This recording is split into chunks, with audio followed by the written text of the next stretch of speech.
Calivigny Island is a tiny islet located off Grenada's southern coast in the Caribbean. Grenada's Calivigny Island, which is 80 acres in size and contains a small pond, is situated off Petite Calivigny Point and is easily seen from both La Faire Bleue and Lower Woburn, as well as from the island's southern coastline road. Hog Island is also 0.438 miles, 0.705 kilometers, east of it.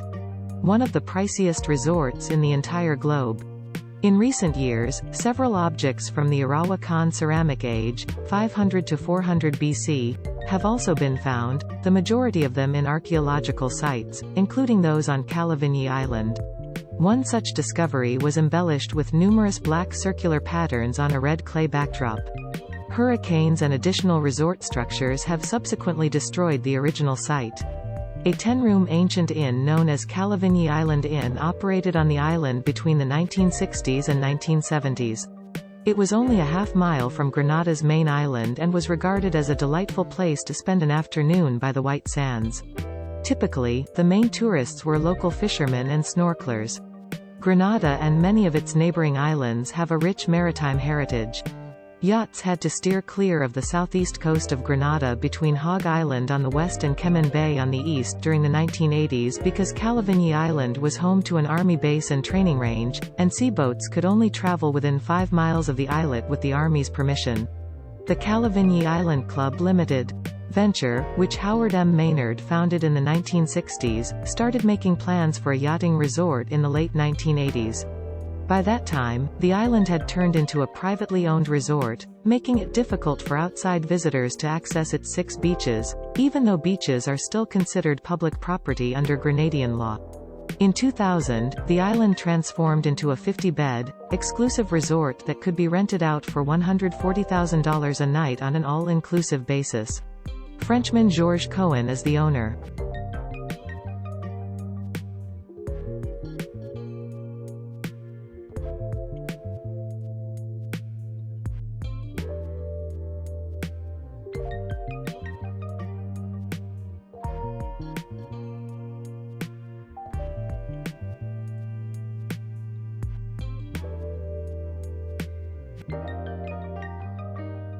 One of the less traveled to cruise destinations in both the South and Eastern Caribbean is Grenada, with its cruise port in St. George's, the small island's capital.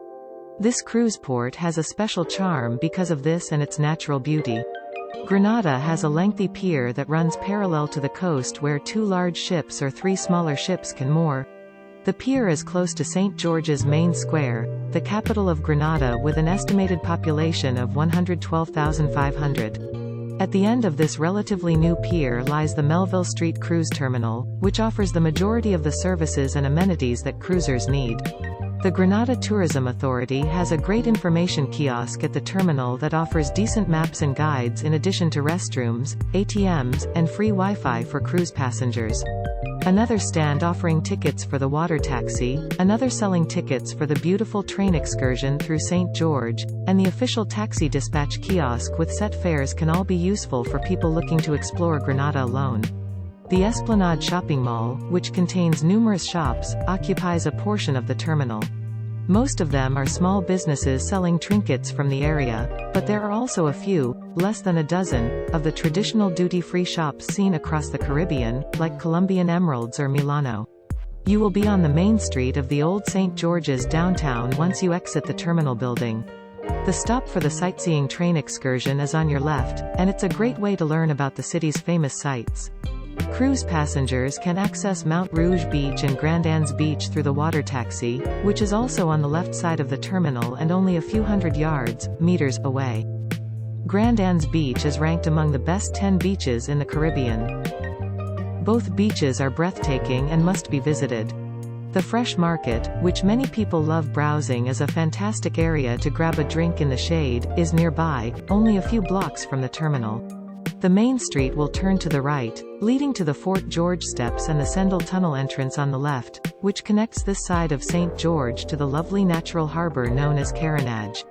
Cruise ships may anchor on the harbor near St. George, though it is uncommon if there are more than 2 vessels in port.